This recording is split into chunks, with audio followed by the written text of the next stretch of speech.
भंजनगर गंजाम कंधमाल जिला सीमांत गसमाहा जंगल आज एक गलित नर कंकाल उद्धार होईछि। पारिपार्श्विक स्थिति एक युवतीर कंकाल होइथिबा अनुमान करा जाउथबा बेले भंजनगर थाना रे रुजु होइथिबा एक अपहरण मामला सह संपृक्त थिबा नै पुलिस ए दिगरे तदंत प्रक्रिया को आरंभ करिछि। आज ए नै भंजनगर एसडीपीओ सुजित कुमार नायक, थानाधिकारी जीवनानंद जेना, गैलेरी फांडी अधिकारी मधुबाबू नेतृत्व रे पुलिस टीम सदल बळे जंगल पहाड़ घेरा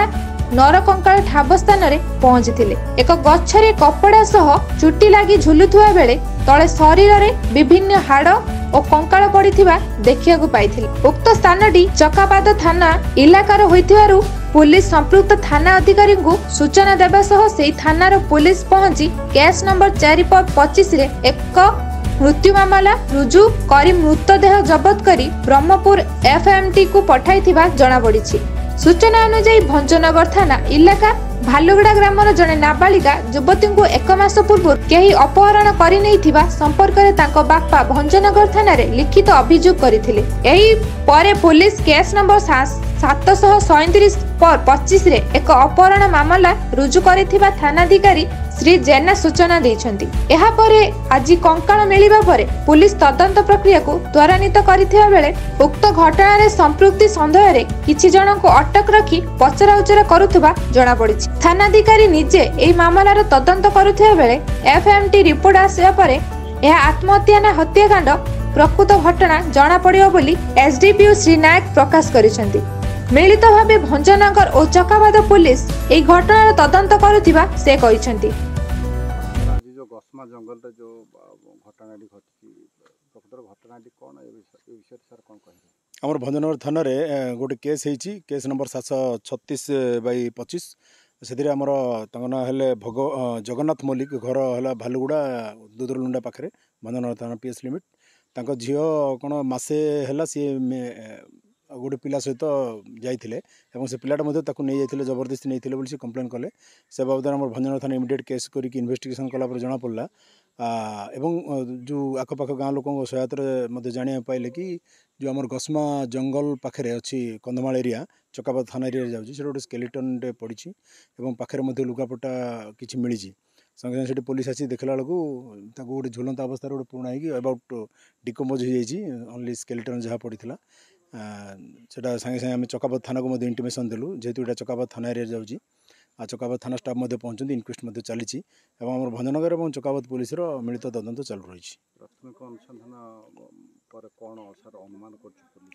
बर्तमान तो किसी कहीहबनी जेहेतु कि आमर किसी ये ना डेड ऑलरेडी डिकम्पोज खाली स्केलेटन अच्छी तार स्कल भी मिली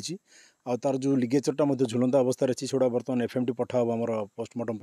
फाइनाल रिपोर्ट सेपट आसला पर ही क्लीयर कट जना पड़े आत्महत्या ना हत्या जना पड़ निश्चय निश्चय सागे सागे भंजनगर निजे आईआईसी केस तदंत नहीं स्पीड चली इन्वेस्टिगेशन यथाशीघ्र तार सत्यता जना पड़ कौन देखिल ताकू बयस केते हो घटना कौन कौन कह आया बयस 15 वर्ष होती मु बुली बुली आसला परे ये देखिली जे मृतदेह देखिली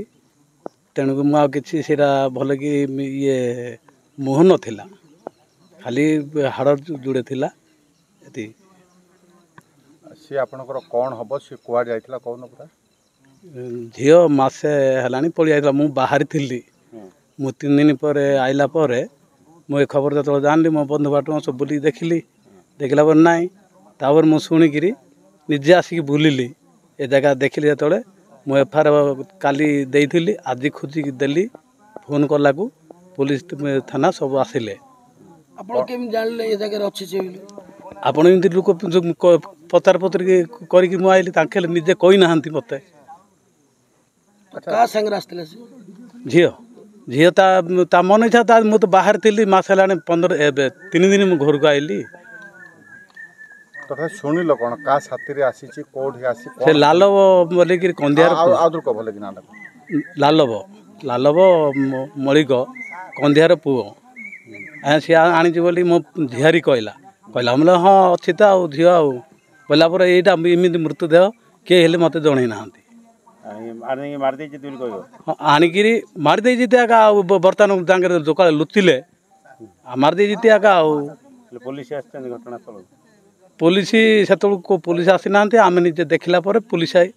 फोन कला पुलिस आसिले। अच्छा से जो लालग सी तुम कौन हम ताको आगु जानी ना ना आज्ञा मुझे किसी जाननी को गाँ हूँ ढिम्बिरदुड़ी ढिम्बिरदुड़ी थाना टारसिंग पुष्ट हरिगड़ जाऊँ ब्राह्मण पदर जाऊँ। अच्छा तुम झील कौन कर मो झी पाठ पढ़ुला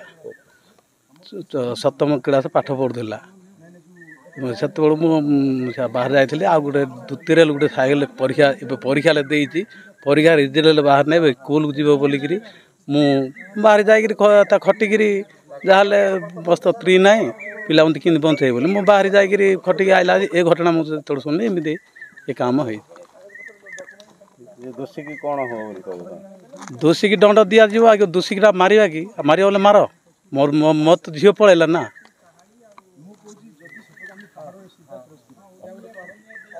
Bhanjanagar Anil Gaud report black and news Odia.